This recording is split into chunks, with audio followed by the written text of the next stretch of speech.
Góðan daginn, kæru vinir. Við ætlum að aðeins undirbúa okkur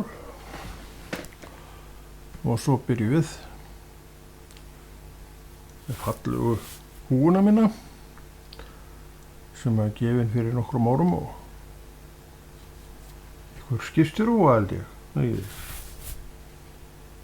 Það er allavega eitthvað sjómannamerki hérna og við þessi gömlu sjómenn erum stoltir af því að starfandi sjómenn er rétti mann heila húfu sem til í félagi sem að þeir eru sjálfur í og heiðra mann með þeim hætti, má segja. Það ekki sé ég nú skipstjóri eða skipstjóra menntaður maður og hafa aldrei gegnt neinni yfirmannastöðu borð í skipi nema einu sinni held ég. Eitt skipti eða tvö. Þá varði ég nú básmaður, fyrst á togara og svo farskipi, það var nú stutt. Ég veit ekki af hverju ég var doppaður upp í embætti básmanns. Þetta skiptir það engu máli, ég held að mér hafa nú farist ágætlega úr hendi, en eins og flest annað sem maður tekur sér fyrir hendur, maður hefur nú farist ágætlega úr hendi. En ég var svo sem ekkert að sækjast eftir því, en ekki vænt þessu húfu. Þetta er mikil og falleg húfa, komin frá góðu manni. Og það er sjálfsagt að hafa hann á lofti, svona þegar við erum að rifja upp til að mynda æskuminningarnar okkar og því í þetta skipti ætlum við nú aðeins að drepa niður á togara sem var nú þekktur í flotanum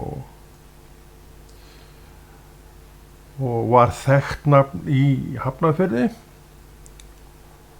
og ég velti fyrir mig hvenær þetta nafn Surprise GK4 verður fyrst til í Hafnarfirði, en í allavega veit ég að þetta er ekki nýtt nafn. En ég held reyndar að nafni Surprise sé ekki til í dag í Hafnarfirði á bát, en það má vel vera að það til einhverjum minni báti.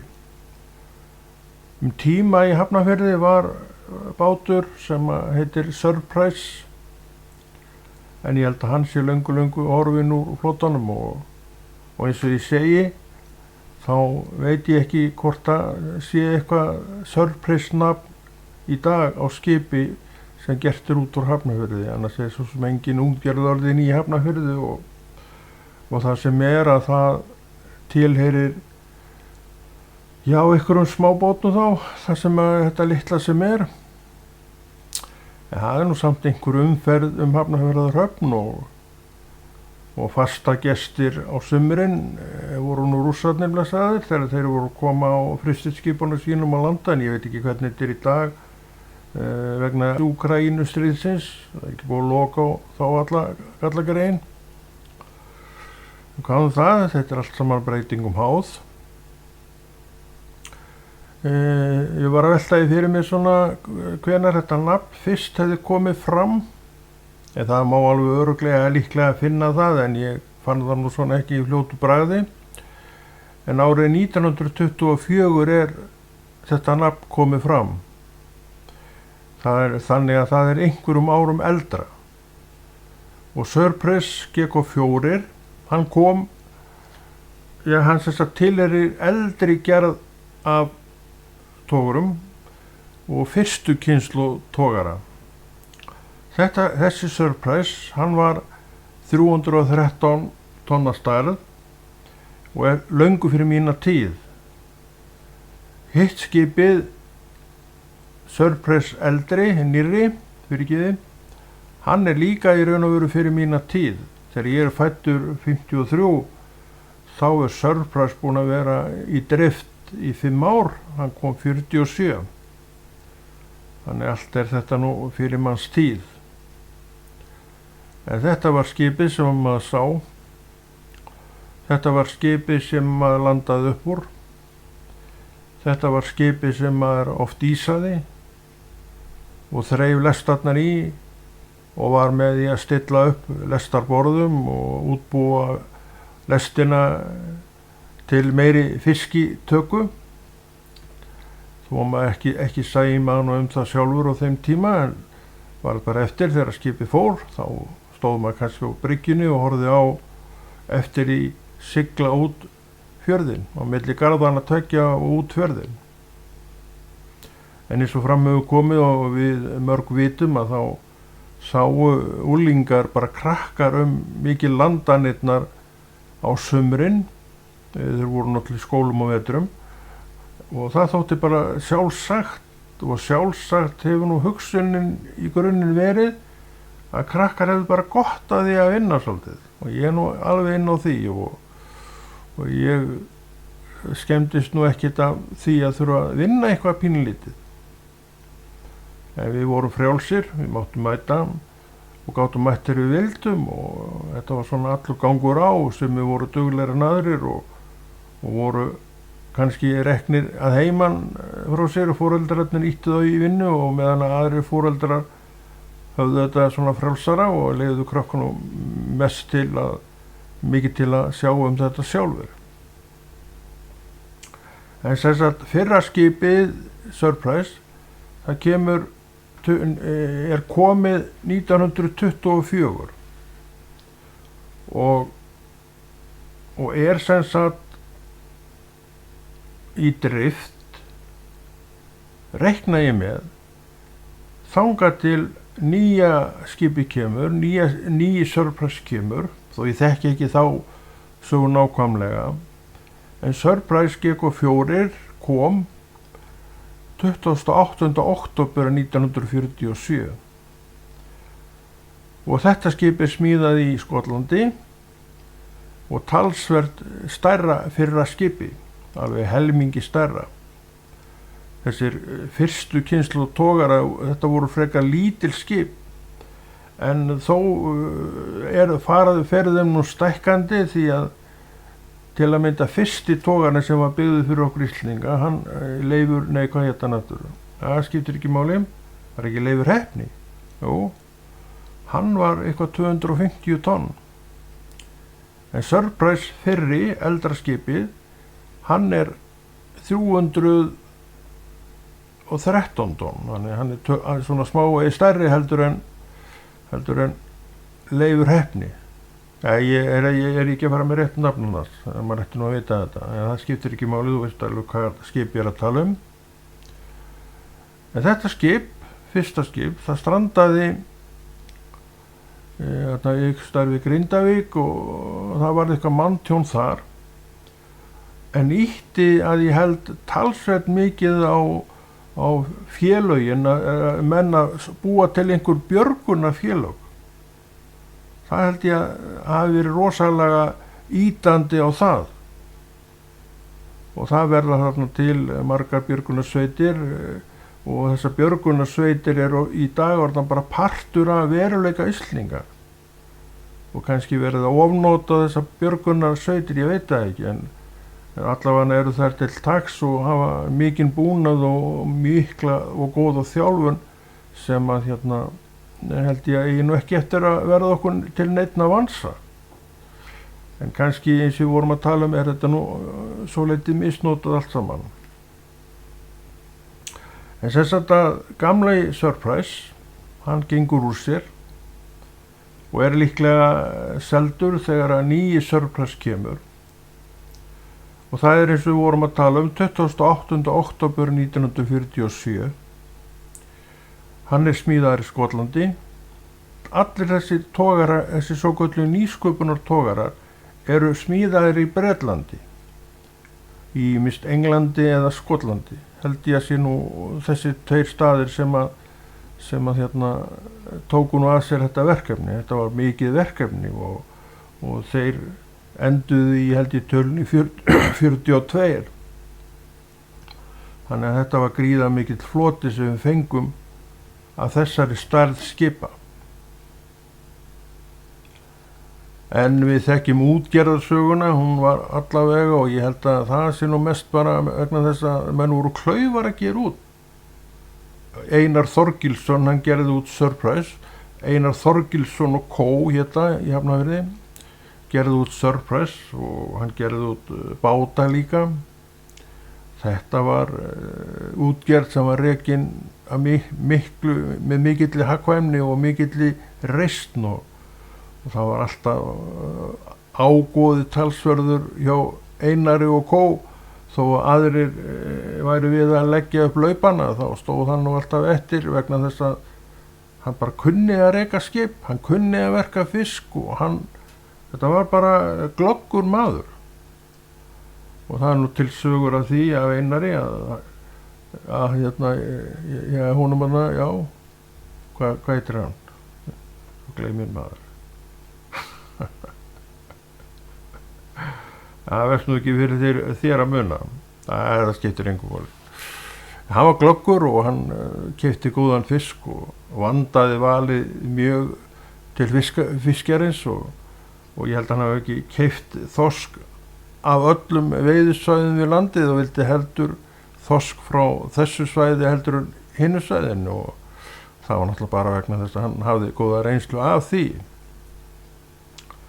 En Surprise var gerð út frá þessum tíma og hann fer í slipp líklega í júlí eða ágúst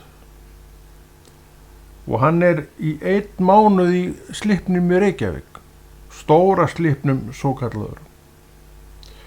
En þessi slippur, svo við komum því að hann var byggður þegar ljóst var að þessi skip væri að sigla til landsins. Þessi stóru skip, þessi stóru nýsköpunartogarar og menn sáu að slippurinn sem fyrir var, hann myndi engan veginn geta átt viðhalda neitt á þessum skipum og það var alveg ljóst ef þeir gerði ekki neitt að þá myndi bara skipin fara erlendis í slipp þar því öll þurfa skip að fara til ykkur athúanar í slipp. Og þá var reistur í Reykjavík slippur sem ég veit ekki hvort hann heiti stóri slippurinn en allavega held ég að það nafn hafi fest við þann part slipsins sem hefur þó, segir okkur það hefur líka verið til litli slippurinn. Hann var þó fyrir hinn kemur og eftir. Og upp í þennan stóra slipp eru skip dregin og ég held að hafa tekið alla íslensku togarana. Ég held að Maj hafi oft verið þar og líklega Sigurður og Víkingur og þessi stóru togarar og hann fór létt með það og þar fenguði bara sína þjónustu og sem sagt Surprise þarna uppi í líklega ágúst og þeir eru í 1 mánuð að baxast við að koma honum í það lag sem þeir vildu að hann væri í. Og svo skipinu rennt niður út á flóan eða sett niður í sjóinn og því siglt yfir til Hafnarfjarðar. Sett eftir þessa mánaðarklössun og rétt eftir að það kemur til Hafnar í Hafnarfirði þá ég þarna niður á bryggju og sé þetta mikla glæsiskip alveg eins og nýtt úr kassanum eins og þá kom manni fyrir augum fyrir sjónir og það sem sagt blasir þarna við grænt og lit á skrokk og brúin og aftur skipið allt yfir byggingin þar brún svona klassísku litur á þessum skipum og togurum á þessum árum og það voru engar bobbingalengjur eða neitt á sínu stað á hvorki stjórnborða eða bakborða og engin hleran í neinum gálga, framgálga eða afturgálga á hvorri síðu og greinilegt að þetta allt saman verið híft í land þegar ákveðið var að fara með skipið í sína klössun. Kannski var þetta 10 ára klössun eða hvað þetta var. Já, ég veit reyndar ekkert það, allavega hann þarna uppi í 4 vikur. Og ég man alltaf til því að þetta var mikil svona tign yfir þessu, það var gott veður, logn og blíða eins og oft í Hafnarfirði á sumrum og bærinn þekktur fyrir þetta og ábyggilega fleirum en mér sem íbúa, svona svolítið minnistæður tími vegna þess að það er einmitt þetta logn sem maður hefur svo sem kynst annars staðar en var þarna og það var þennan dag og svo var sól í heiði og fuglar í leti kostum á sjónum, flutu þarna bara fram og tilbaka og létu fara vel sig, bara eins og ég þarna upp á bryggju. Og ég að virða þetta glæsilega skip fyrir mér og fannst mikið til koma. Og líka það hvað þetta var allt saman hreint og fínt. Dekkið var autt, sópað og prýtt, ekkert í rennunum, engin borð neinstaðar, þetta er greinilega allt verið tekið í land og auðvitað komið með það um borð aftur. Þannig að það var alveg hreint og tært dekkið og ég man ekki nema að það hefur verið 9 togvélar, kannski er ég nú að segja meira en ég veit núna, en ég minnir það að þarna hafi verið, á tromlunum hafi verið 9 togvélar. Þannig fer það nú á stað. Og það var mikil og fögur sjón sem að þarna blasti við mér og eftirminnileg og ekki kom manni það til hugar að maður væri í raun og veru að horfa á þetta skip sem hafði verið í drift sem sagt frá 1947, komið með afla, Surprise sildi nú mjög mikið en ekkert alltaf. Og hafði verið sem sagt að landa og koma og fara og koma og fara frá því 1947 og allir í bænum þekktu þessi skip, það voru nú aðrir tímar þá og færri í Hafnarfirði og þannig að þetta var svona meira tengt höfninni og við þessir guttar sem voru þá orðnir reyndar unglingar þegar þetta þegar Surprise að koma þarna 68 í september, þá var þetta nú svolítið svona öðruvísi og þannig að ég held ég geti fullir að hver Hafnfirðingur hafi nú allavega vita hvaða skip væri átt við þegar nafnið Surprise var nefnt. Nú eða Röðull eða Maí, því að þetta voru skip sem voru á ferðinni og fóru aldrei neitt. Þessi skip voru aldrei neitt að stússast í kringum síldveiðarnar eins og sumir til að mynda þessir 1000 tonna togarar. Við munum eftir Sigurði, hann var tíma í síldarflutningum austur á land og milli hafna þar og Freyr var nú stutt reyndar hérna en hann var sendur nokkra túra með fullfermi síldar til að selja á þýskum fiskmörkuðum. Hann fékk síldina í Reykjavík og menn gengu bara frá henni og ísuðu í lestina og skipið var fyllt með þessu og það seildi yfir til Þýskaland, það orðið nokkur hlaðið. Ég held að Freyr hafi farið, nokkra túra þarna og ég veit ekki alveg með Víking hvort að hann var eitthvað í þessu síldarstússi á meðan að það æði allt var. Það getur vel verið, síðar var hann bara breytt í nótaskip og þannig kannski þekkjum við hann best. En þetta var auðvitað togari og ég man vel eftir Víkingi þegar ég var á Maí og þessum togurum og hann var hann að toga við hliðina á okkur og við hliðina á honum og svo framvegis og líka Sigurður og þetta voru mikil og tignarleg skip sem við vorum að horfa á. Ég stend þarna á höfninni við höfnina og að verða þetta mikla skip fyrir mér og þá kom það í ljós, við vissum það ekki þá, að þetta var í raun og veru síðasta skiptið sem að Surprise kemur til Hafnarfjarðar. Hann leggur á hafið og held að hann hafi verið byrjaður að veiða og verið að færa sig á aðra veiðislóð þar sem að byrja að veiða og þegar hann í þessari færslusiglingu að þá lendir hann þarna upp á sandinn og hann þar blessaður ennþá. Þannig að þetta var auðvitað mikið högg og mikið tjón og allt saman það en þetta bara gerist. Og þegar hann fer hann upp á sandinn, Landeyjarsand, það var mörg skip farið þar, þá komin 7. september og árið 1968. En það kannski svona, við skundum aðeins framar í tíman í sögu Surprise og þá líklega verið 63, já ég held að það verið 63. Og þá skildmenni mitt borð, svona vartabarsaldri, menn voru oft svo ungir þegar þeir byrjuðu til sjós á þessum skipum, þannig að það var engin neitt að tala það, en hann þarna 13-14 ára og það vill svo til að þegar hann að koma úr þessum túr þá hann að koma leið úr siglingu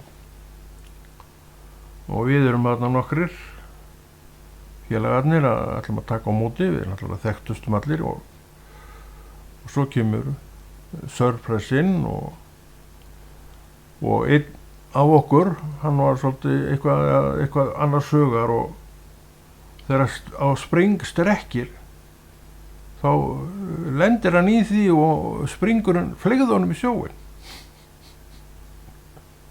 Að hann greiði fór alveg á sullandi bólakaf þarna milli skips og bryggju og það var einhver fullorðinn snöggur náungi sem vatt sér niður stigann utan á bryggjunni og setur aðra löppina í skipið til þess að halda því frá og ég hugsa að það hafa haft einhver árið því að þetta vissi sá skipstjóri hvað hefði gerst og hann bakkar strax frá og þannig það gerðist ekki neitt og svo var drengurinn sóttur, ég minni að hann nú verið settur í spotta og hýður upp, minni að hann nú verið þannig.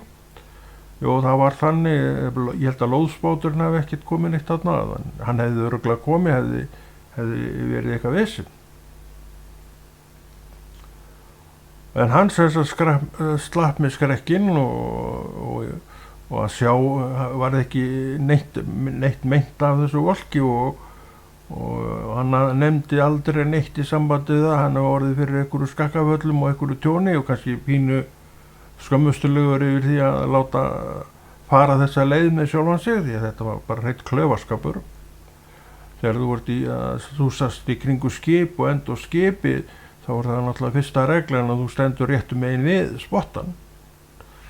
En svona eru krakkar að þeir eru ekki alltaf með athyglininn á fullu og menn kannski ofverkir eins og heitir nú víst í dag og kannski var það þessi en allavega hann þegar strekkir á þá bara flýgur vinurinn bara í sjóinn á milli skips og bryggju og það auðvitað grafalvarlegt mál því að togari eins og Surprise, þetta þung og mikil skip og það ekkert grín að verða á milli, þetta var stálþil og kannski erfitt vik að koma sér neitt undan. Annað með trébryggjuna, þú kannst á kannski syngt undir bryggjuna þannig að þú varst kannski ekki eins mikill hættu en þetta alltaf háskastand sem gerist þarna En þetta var talsvert áður en hinn atburðurinn sem við erum að reyna að rekja hér skeði. Við skulum aftur skunda til septembers og ég þarna á kajanum og að virða skipið fyrir mér eins og ég líti á það hafi verið nýkomið þegar ég kom en þó fyrir einhverjum klukkutímum síðan því að það var enginn borð, það voru allir farnir frá borði þess að búið að sigla skipinu úr Slippnum í Reykjavík og til Hafnarfjarðar að binda skipið og það eru allir farnir en það ekkert farið að gera borð. Dekkið alveg hreint strípað og klárt og það hefur sennilega verið gert bara daginn eftir í einhverja 2-3 daga kannski tók að gera skipið klárt til brottfarar og það þurfti þetta að koma trollinu borð og lerum og það svona ekkert neitt rosa mikið vinna fyrir vana menn að vita hvað þeir eru að gera þá tekur það ekkert svakalega mikið tíma en allt víst tekur einhvern tíma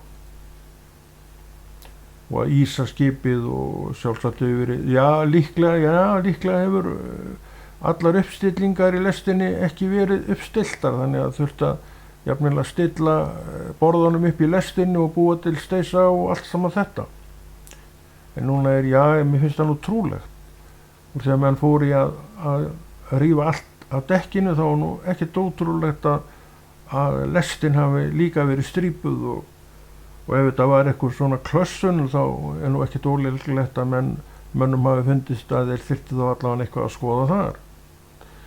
En núna ég þetta bara að hugsa upp á því að ég sá ekkert niður lest. En allavega veit ég að það þarf að ísa þessi skip og það er gert í landi, og ég veit líka að það þarf að koma kostur borð sem kemur úr landi, að það er hellingsvinna við að arrangera þessi skip til þess að fá þau út í nýjan túr. En svo líður og býður og skipið fer og ég verði ekkert var við það og var ekkert meira að toga með þetta. Ég kom bara þarna og sá þennan glæsileika fyrir augum mér þarna við bryggjuna. En þetta er semst í september 1968 og mér stundum hugsað til þess, hann er svo ferskur í mínu minni, þessi atburður kringu Surprise, að mér finnst þetta að vera miklu styttara síðan. En maður auðvitað deilir ekkert við dagatalið eða ártalið, það bara segir þetta, og þannig að ég hefur þó verið 14 vetra að verða 15. Ég á afmæli í 24. september, þannig að ég er rétt að verða 15. Og skólaskyldan að baki og allt saman það, og eitthvað hefur maður sjálfsagt verið farin að pæla í því hvað maður ætlaði að gera. Ég man eftir því að ég var eitthvað 2-3 mánuði í öskunni eins og það hét í Hafnarfirði og tók ruslafötur eða ruslatunnurnar frá húsunum með körlunum sem voru í þessu djópi. Það var ekki lengi en ég var einhvern tíma þarna og ég man ekki hvort ég kom inn sem afleysingamaður eða allavega held ég að ég hafa nú ekki ætlað mér að dvelja neitt þar, en allavega ég reyndi þetta og mér var eftir því ég kunni ágætlega við þetta starf. Þetta var ekkert sóðalegt eða neitt þannig eins og maður kannski myndi ætla, það var ekki. Og það er ennþá betra í dag með þessum plasttunnum og allt í pókum sem hent er, en það var nú ekki þá. Sorpið heimilissorpið var bara sturtað ofan úr ruslafötunni heima og ofan í tunnuna, þannig að þetta var ekkert utanum þetta í tunnunum og það náttúrulega fór að lykta á allavega, það var heitt úti og það var svona einhver stállok á þessum tunnum sem að menn auðvitað settu yfir nema stundum það gleymdist vegna þess að steig upp af þessu fnykur, það var ekkert komist hjá því. En sem sagt við fréttum það 7. september 1968 að Surprise hafi strandað. Surprise blessaður var strandaður. En það var svo sem ekki algjör harmafregn því að það var 29 manna áhöfn borð í skipinu sem öll bjargaðist og þannig að það var ekki manntjón, en það var tjón á þessari eign útgerðarinnar Einars Þorgilssonar og kó. Þannig að ég veit ekki hvað tjóni var mikið því að þetta er allt saman tryggt og þetta er náttúrulega bara slys, þannig að gera maður ráð fyrir því að tryggingarnar hafa nú að mestu leyti endurgreitt tilbaka, en skip í rekstri og útgerð sem er að gera út skip og er ekkert við þær dyr að hætta. Þetta er búin að missa þarna heilmikinn spónur sínum aski því að þá var ekkert neitt inn í pípunum í útgerðinni að hætta neitt að reka þennan togara.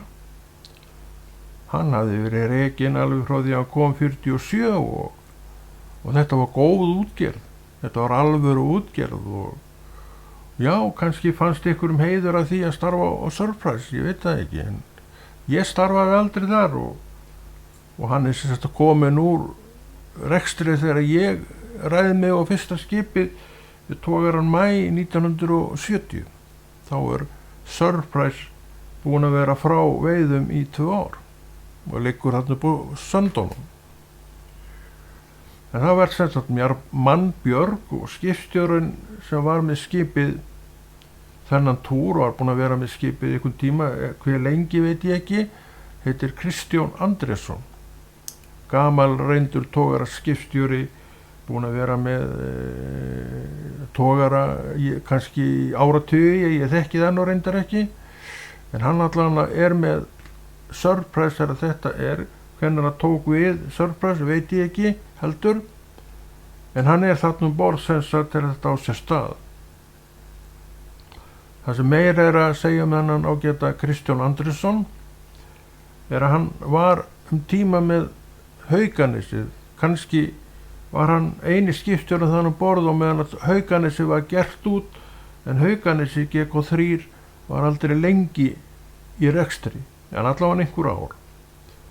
Og ég man eftir því að þá fór ég jólatúr með Hauganisinu og ég var beðinn að fara, var hringt í mig, skipið var að fara, þá þurfti einn að fara í frí og það var einhver sem mundi eftir mér og að ég hefði nú eitthvað verið að togarast og ég skuttlaði mér borð og fer borð til þess að með mér að núna myndi ég fara í mína fyrstu siglingu, en á leiðinni á meðan var verið að fiska þá breyttist það allt og það var landað heima og þessi var fyrir gríðarlegum vonbrigðum. Hann þurfti að bíða í heilt ár í viðbót til þess að komast í sína fyrstu siglingu. Það gerðist einmitt á maí 1971, en eftir það eru það nú allmargar og allur spenningur í kringum þær auðvitað löngu farnar og hættar þegar maður steig í land 1986. Þannig að allt hefur þetta sína byrjun og allt hefur þetta sinn endir. Eins og með togara Surprise sem sigldi fánum skreittur til Hafnarfjarðar í 28. október 1947 og endar sína daga 7. september 1968. Þannig að þetta eitthvað hátt í 20 ára rekstra tímabil sem hann 2047, þetta hefur verið rúmlega 20 ára rekstra tímabil hjá þessu skipi, en nokkuð ljóst að það komin sá tími, þetta 68 og við fáum skuttogarana 72, að tími Surprise eru kannski 4-5 ári viðbót, þó allt hafi farið vel. Togari Röðull í rekstri þegar skuttogararnir fara að koma og hann eiginlega eitthvað árið seinna þá hann kominn út af kortinu og ástæðan eins og í hinum tilvikunum hjá öðrum síðutogarum að það fékkst engin mannskapur á þá. Ég held að útgerðarfélag Röðulls Venus HF hafi alveg verið til í að reka skipi lengur, en það var ekki til neins að vera neitt að tala það því að það fékkst engin mannskapur. Skuttogararnir voru komnir og þeir gleyptu allan markað, mannskapsmarkað, og það hægt að skilja það, þeir sem þekkja til, því að það svo svart og hvítt að vinna borð í skuttogara eða vinna borð í síðtogara. En ég heppinn maður, þannig að ég fekk þarna 2 ár borð í síðtogara og það var mér mikil reynsla og sem ég hef bara státa af í mínu lífi. Þannig að ég veit alveg hvað það að vera á síðtogara og ég veit auðvitað líka alveg hvað það að vera á skuttogara. Ég þekki muninn og hann var gigantískur. Það allt saman löngu seinna, einhverjum 5-6 árum seinna sem það gerist hjá mér. En þetta sem sagt 68 og það eitthvað verið að reyna að ná skipinu og flot og það gekk ekki. Og það eins og við töluðum áðan var 29 manna áhöfn borð sem bjargaðist öll, sem auðvitað Guðsmildi og Guðs þakkarverk. Fátt hryggilegra en þegar menn farast og það eru margir menn sem hafa farist þetta land. Ef við förum í það mál þá skeiði 1959, 9 árum á undan, ekki? 59, 9 árum á undan, þá ferst júlí og allir borð 30 menn eigi mann rétt, og svo líka vitaskipið Hermóður hérna. Það fórst svipað leyti, þannig að á mjög skömmun tíma farast yfir 40 manneskjur, og það var talað alveg sérstaklega það að fjöldi barna verður á einni nóttu, má segja, föðurlaust. Þannig sjáum að þetta hefur krafið sinna fórna.